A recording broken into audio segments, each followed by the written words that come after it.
അല്ല, ആ വിദ്വേഷ പ്രസ്താവനയ്ക്കെതിരായിട്ടാണോ CPM-ന്റെ പ്രസ്താവന? ആർക്കെതിരായിട്ടാണ് പറഞ്ഞിരിക്കുന്നതെന്ന് എനിക്ക് വായിക്കുന്നത് മനസ്സിലായില്ല. നിങ്ങൾക്ക് മനസ്സിലായ? ആർക്കെതിരാണെന്ന് പറയില്ല. ഇത് ആകാശത്തേക്കുള്ള ഒരു വെടിയാണ്. അത് ആർക്ക് വേണമെങ്കിലും കൊള്ളാം, ആർക്ക് വേണമെങ്കിലും കൊള്ളാതിരിക്കാം. അപ്പോ ഈ വിദ്വേഷ ക്യാമ്പയിന്റെ പുറകിൽ ഞാൻ ഇന്നലെ ഒരു ആരോപണം ഉന്നയിച്ചു.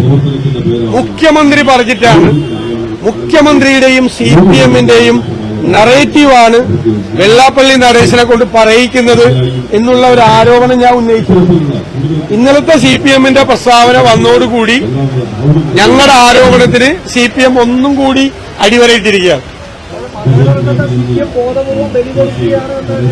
അല്ല, മുഖ്യമന്ത്രിയുടെ PR ഏജൻസികൾ ഡൽഹിയിൽ നടത്തിയ ക്യാമ്പയിൻ, കഴിഞ്ഞ പാർലമെന്റ് തെരഞ്ഞെടുപ്പ് കഴിഞ്ഞിട്ട് മുഖ്യമന്ത്രി ഉൾപ്പെടെയുള്ള CPM നേതാക്കൾ നടത്തുന്ന ഒരു ക്യാമ്പയിൻ, മനസ്സിലായല്ലോ, ഒരു ഭൂരിപക്ഷ പ്രീണന പരിപാടിയായിട്ടാണ് ഇറങ്ങിയിരിക്കുന്നത്. വെള്ളപ്പള്ളിക്കെതിരെ കേസെടുക്കേണ്ട ഒരു സാഹചര്യം ഉണ്ടോ? അല്ല, ഞാൻ പറയുന്നത് അത് സർക്കാരാണ് തീരുമാനിക്കുന്നത്. ഞങ്ങൾ ആവശ്യപ്പെട്ടത് വിദ്വേഷ ക്യാമ്പയിൻ അവസാനിപ്പിക്കണം.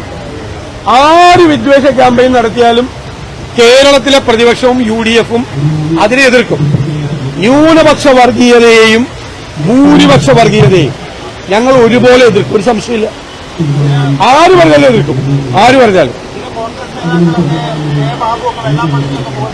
അതായത് അത് തെറ്റായ കാര്യമാണ്. അത് അദ്ദേഹത്തിന് സ്വീകരണം കൊടുക്കുന്ന ഒരു സമ്മേളനത്തിൽ പോയപ്പോ അദ്ദേഹത്തിന്റെ പ്രസക്തിയെക്കുറിച്ചും അദ്ദേഹം ആ സമുദായത്തിന് നൽകിയ സംഭാവനകളെ കുറിച്ചും പറഞ്ഞു. അപ്പൊ ഞാൻ ഇന്നലെ പറഞ്ഞല്ലോ, പരിണതപ്രജ്ഞനായ സമുദായ നേതാവാണ് അദ്ദേഹം. അദ്ദേഹത്തെ പോലെ ഒരാളത് പറയരുത്. കാരണം ശ്രീനാരായണ ഗുരുദേവനെ ഹൃദയത്തിൽ ഏറ്റിയ ആളുകളാണ് എല്ലാ മലയാളികളും, ജാതിമത വ്യത്യാസമില്ല. ആ ഗുരുദേവന്റെ പ്രസ്ഥാനം നേതൃത്വം കൊടുക്കുന്ന അദ്ദേഹം ഗുരുദേവൻ എന്താണ് പറയാൻ പാടില്ല എന്ന് പറഞ്ഞത് അത് പറയരുത്. അപ്പൊ അവരാ യോഗത്തിൽ, നമ്മൾ അനുമോദന യോഗത്തിലും അനുശോചന യോഗത്തിലും പോകുമ്പോ പറയുമല്ലോ എല്ലാവരെയും പറ്റി, അതുപോലെ പറഞ്ഞെന്ന് മാത്രമേ ഉള്ളൂ.